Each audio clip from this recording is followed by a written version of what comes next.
Before Rome built its roads, before Egypt raised its pyramids, before Greece imagined democracy, there was Sumer more than 5,000 years ago. In the fertile land between the Tigris and Euphrates rivers, humanity crossed a threshold from which there would be no return. This was not simply the rise of another ancient culture. This was the moment civilization itself was born.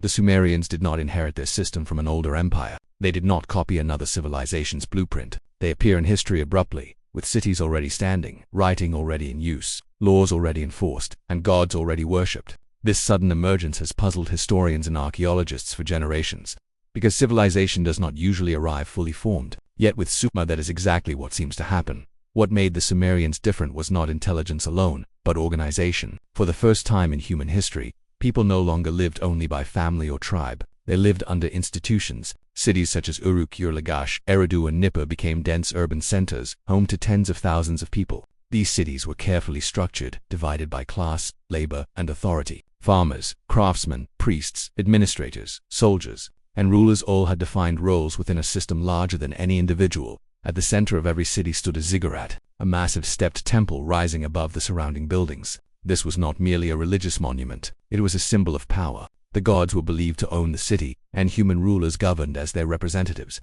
Political authority and divine authority became inseparable. Obedience was no longer optional, it was sacred.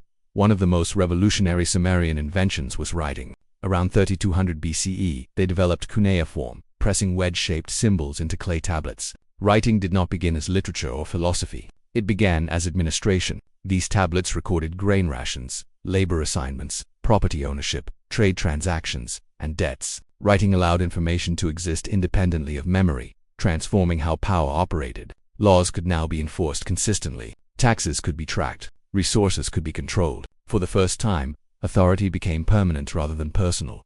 Through writing, the Sumerians created bureaucracy. This single innovation reshaped humanity more than any weapon or tool. Modern contracts, legal systems, accounting practices, and government records all trace their origins back to these clay tablets. Civilization became manageable, scalable, and enforceable. Law soon followed. Sumerian rulers issued legal codes defining crimes, punishments, property rights, and social obligations. Justice was not equal. Society was rigidly hierarchical. Free citizens, dependents, and slaves were subject to different standards. Punishment depended not only on the crime, but on the social status of the individuals involved. Law was not designed to be fair, it was designed to preserve order. This marked the birth of the state as an institution greater than any single human being. Religion played a central role in maintaining this system. Sumerian gods were powerful, unpredictable, and often indifferent to human suffering. According to Sumerian mythology, humans were created to serve the gods, to work the land, build cities, and maintain temples. Life was a duty, not a gift. Floods, famine, and war were interpreted as divine punishment. Fear became a stabilizing force.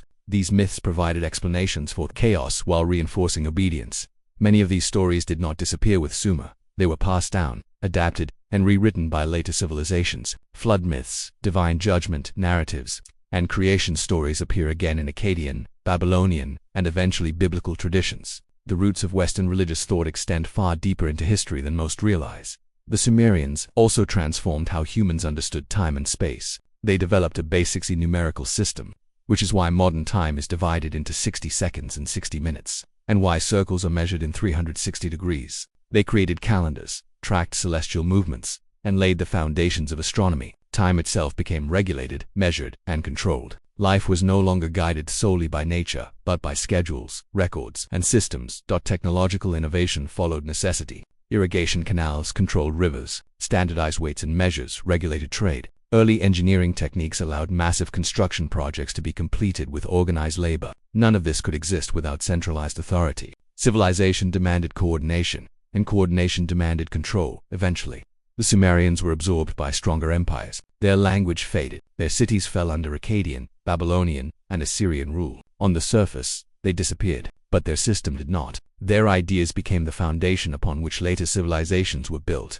Today, we still live inside a Sumerian framework. We write contracts, we obey laws, we track time, we accept debt, we organize cities, we submit to institutions we will never fully see or control. The question the Sumerians answered was simple yet profound. How do you manage millions of people who do not know each other? Their answer was civilization. The Sumerians did not vanish. They became invisible. And in many ways, the modern world is still living in the shadow of their invention.